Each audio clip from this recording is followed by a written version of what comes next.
किसी मूर्तिकार के बिना मूर्ति का अस्तित्व में आना, चित्रकार के बिना चित्र का सजीव होना, संगीतकार के बिना संगीत का उद्भव, या फिर कवि के अभाव में कविता का अर्थ को पाना।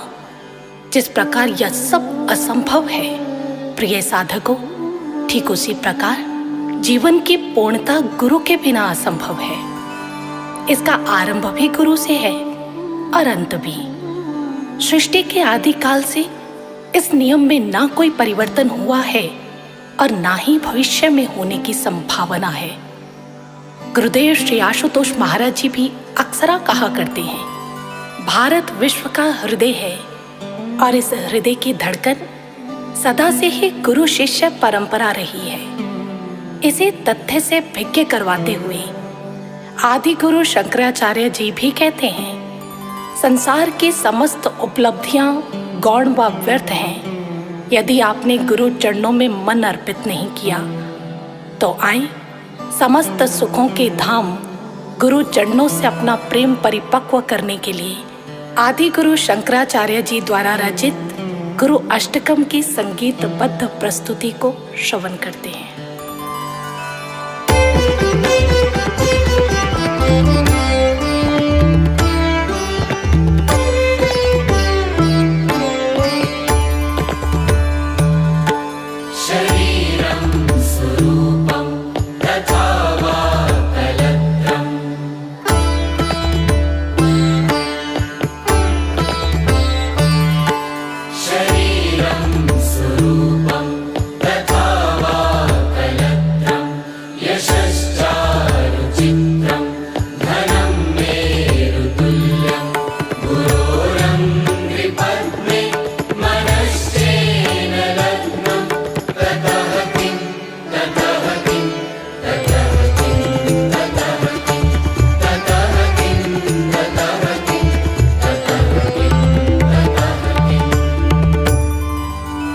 सुंदर शरीर हो अथवा सुंदर पत्नी हो, चहु और यश फैला हो, धन भी मेरू पर्वत के समान हो, फिर भी अगर श्री गुरु चरणों में मन नहीं लगा तो फिर सभी वैभव व्यर्थ हैं।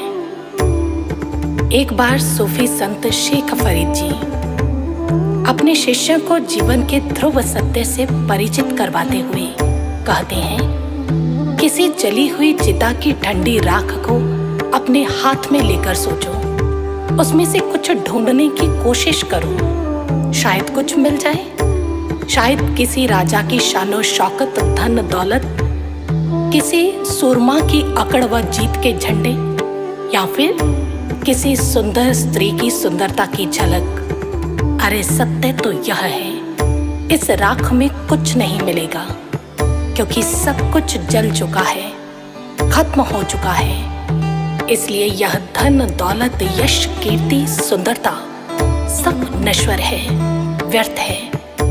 फिर इनमें मन क्यों लगाना? मन का उपयुक्त स्थान तो गुरु चरणों में है, जहां पर व्यर्थ जीवन को अर्थ मिलता है। तो आइए आगामी पद को श्रवण कर उचित मार्गदर्शन को प्राप्त करें।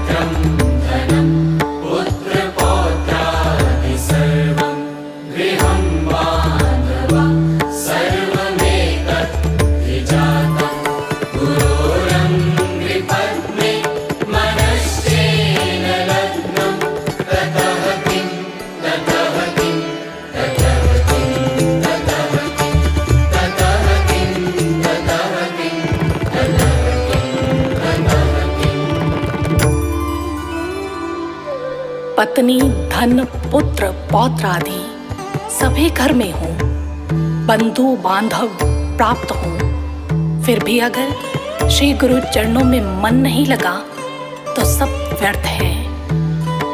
सांस टूटते ही सब रिश्ते टूट जाएंगे, माँ बाप बहन बीवी बच्चे छूट जाएंगे। यही सांसारिक रिश्तों की सत्यता है, जहां एक और यह नाते इस स्थूल देह के साथ समाप्त हो जाते हैं, वहीं गुरु का शाश्वत संबंध तो मृत्यु के पश्चात भी साथ निभाता है। इसी विषय में स्वामी विवेकानंद जी अपने मित्र को कहते हैं, मैं जान गया हूँ एकमात्र मेरे ठाकुर ही मुझे शाश्वत प्रेम करते हैं व उसे निभाने का शौर्य रखते हैं। यह शाश्वत संबंध तो किसी प्रकार के मोह, लिप्सा या आकांक्षा पर आश्रित नहीं, इसमें स्वार्थ की दुर्गंध नहीं, सांसारिकता का पहनावा नहीं, झूठ और फरेब का दिखावा भी नहीं। यह तो आत्मा का निष्काम, निष्पाप, निर्दोष व निर्मल संबंध है। अतः आए हम भी इस संबंध को प्राप्त व प्रगाढ़ करने हेतु गुरु अष्टकम के आगामी पद को श्रवण करते हैं।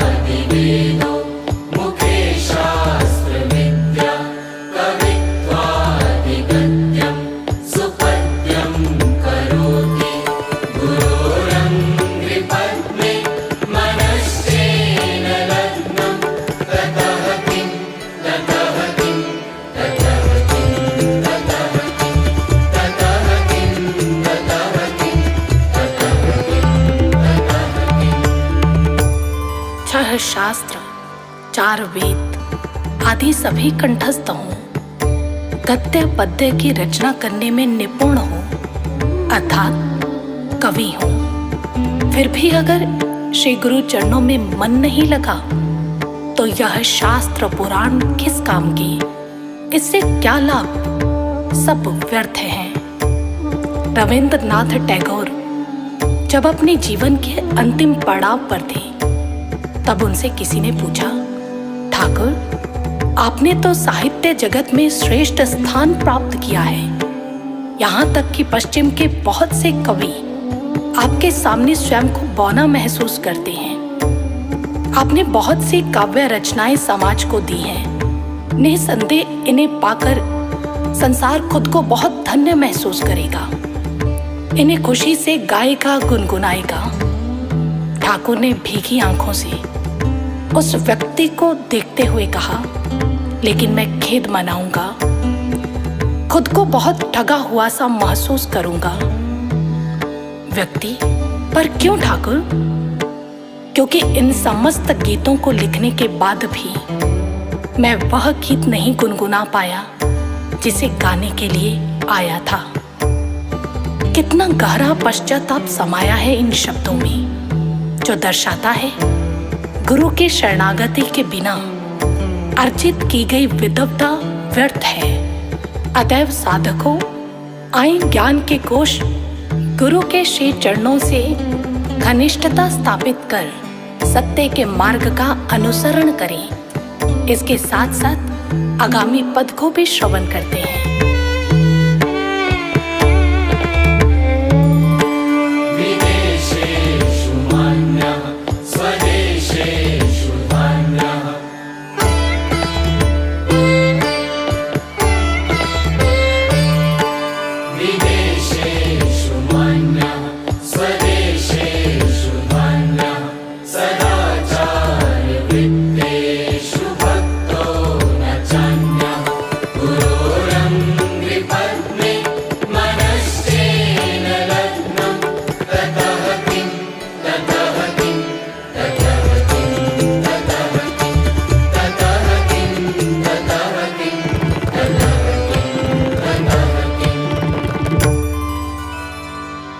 विदेशों में मान सम्मान प्राप्त हो, अपने देश में धन दौलत खूब हो, आप जैसा सदाचार वृत्ति वाला दूसरा कोई ना हो, फिर भी अगर गुरु के श्री चरणों में मन नहीं लगा तो यह मान सम्मान धन दौलत, इसका क्या लाभ, सब व्यर्थ है। महाराज श्री भी अक्सर कहा करते हैं, जिन जिन साधनों और माध्यमों को आज तक समाज ने अपनाया है उनमें क्षणिक सुख की रेखा लेश मात्र है, शांति का छलावा है।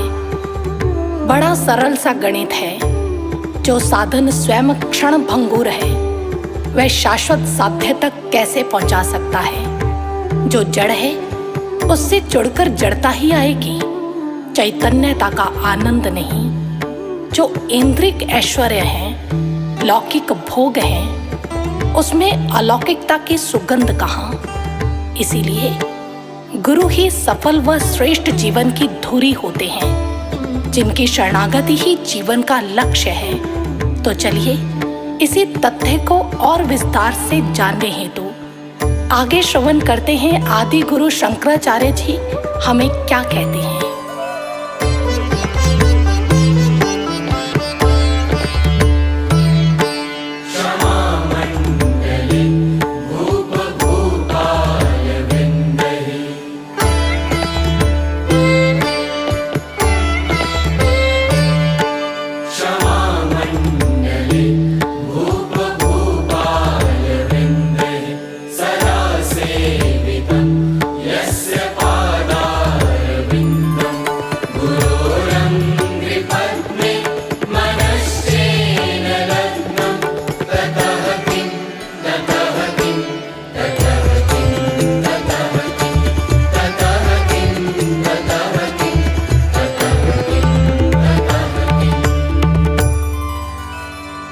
आप पृथ्वी पर राजाओं से घिरे रहते हो, सभी आपके चरणों की सेवा में संलग्न हो, फिर भी अगर गुरु के श्री चरणों में मन नहीं लगा तो इस मान प्रतिष्ठा से क्या लाभ। यह सब व्यर्थ है।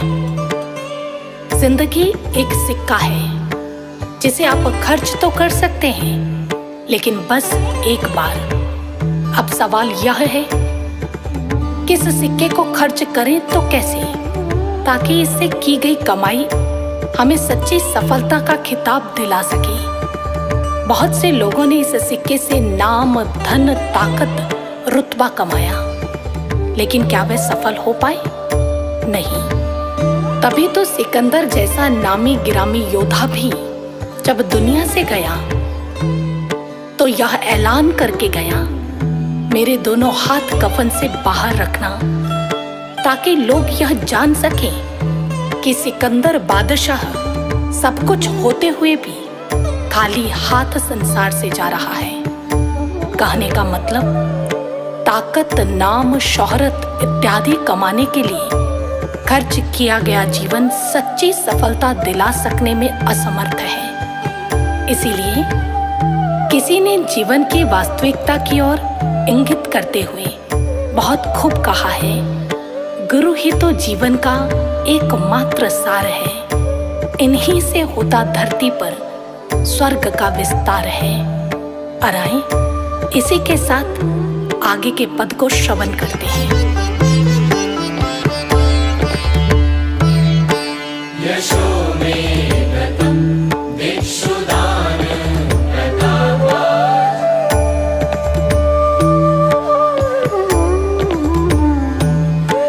यशो में गतम दिक्षुदान प्रतापात्, जगद्वस्तु सर्वं करेमत् प्रसादात्, गुरोरङ्घ्रिपद्मे मनश्चेन लग्नं, ततः किं ततः किं ततः किं ततः किं ततः किं ततः किं ततः किं। सभी दिशाओं में यश फैला हो, आप बहुत बड़े दानी प्रतापी हो, संसार की सभी वस्तुएं आप प्राप्त करने वाले हो, फिर भी अगर गुरु के श्री चरणों में मन नहीं लगा तो फिर यह यश, मान, प्रतिष्ठा आदि सभी व्यर्थ हैं। आप स्वयं मंथन कीजिए। सार्थक जीवन की पहचान यदि या भौतिक संपन्नता होती तो अपनी कुशाग्र बुद्धि के बल पर अपार यश, कीर्ति व प्रसिद्धि पाने वाली वैज्ञानिक न्यूटन कभी यह न कहते, मैं यह तो नहीं जानता कि दुनिया की नजरों में मैं क्या हूं, लेकिन खुद की नजरों में मैं एक छोटे बालक से बढ़कर कुछ भी नहीं, जो जीवन भर समुद्र के किनारे पड़े कंकड़ पत्थर इकट्ठे करता रहा, जबकि रत्नों से भरा समुद्र यूं ही अछूता रह गया। अतः आए अपने भीतर टटोल कर देखें, कहीं हम भी ऐसा असफल प्रयास तो नहीं कर रहे। अगर हाँ, तो अभी भी समय है हम जीवन के आधारभूत स्तंभ गुरु की अनिवार्यता को समझें और श्रेष्ठ जीवन यापन करें। आए इसी के साथ आगे के पद को श्रवण करते हैं।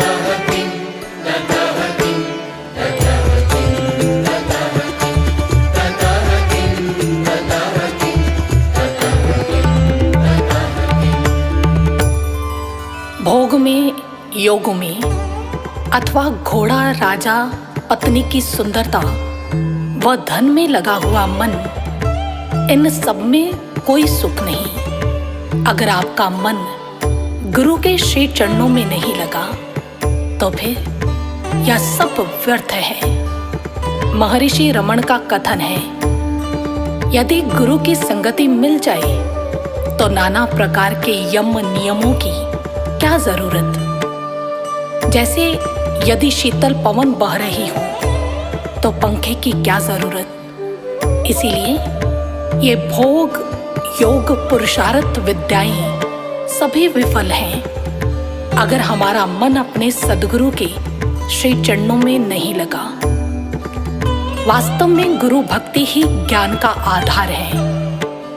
गुरु चरणों में रमा हुआ मन ही मोक्ष का दूसरा नाम है। जिन ऊंची ऊंची महान अवस्थाओं को हठी तपस्वी जन्म जन्मांतरों अपना जीवन गलाकर भी प्राप्त नहीं कर पाते, उसे एक गुरु भक्त कुछ ही क्षणों में पा जाता है। तो आए जीवन की पूर्णता से परिचित करवाते गुरु अष्टकम के अंतिम पद को श्रवण करते हैं।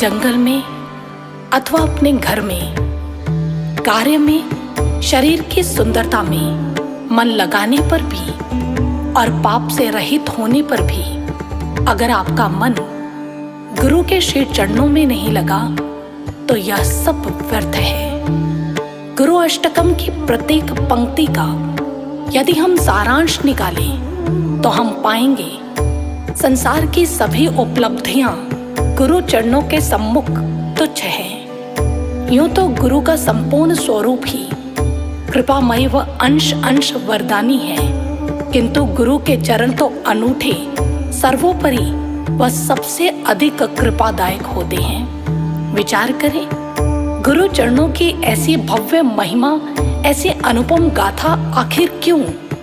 इसी संदर्भ में एक बार एक जिज्ञासु शिष्य ने महाराज जी से पूछा, गुरुदेव, गुरु चरणों का इतना महात्म्य क्यों बताया गया है? महाराज श्री ने सरल शब्दों में इस रहस्य को उजागर करते हुए कहा, देखो, अगर आपने एक पात्र को पानी से भरना है तो उसे कहाँ रखोगे? नल के ऊपर अथवा नीचे? स्वाभाविक सी बात है, नीचे ही। इसी तरह यदि शिष्य को अपने हृदय रूपी गागर गुरु के कृपा अमृत से भरनी है तो उसे अपनी ऊंचाई को छोड़ना होगा, दीनता से झुकना होगा।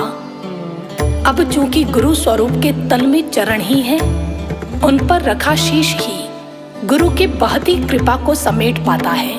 अतः गुरु के चरण कृपा प्राप्ति के स्थल हैं। यहीं से विशेष कृपा की उपलब्धि होती है। ऐसा कौन सा दिव्य ऐश्वर्य है जो इनमें नहीं समाया? अखिल ब्रह्मांड में गुरु चरणों सा पुण्य धाम कोई नहीं। इनकी धूली से तो अखंड पदवी मिल जाती है। इसी तथ्य को स्वीकारते हुए सहजो बाई जी भी कहती हैं, 68 तीर्थ गुरु चरण पदवी होत अखंड, सहजो ऐसो धाम नहीं सकल खंड ब्रह्मांड। इसलिए प्रिय साधकों, आए गुरु चरणों में अपना मन अर्पित कर सदा के लिए जीवन को वास्तविक उत्कर्ष से भर ले और साथ ही साथ गुरु अष्टकम को पुनः श्रवण करें।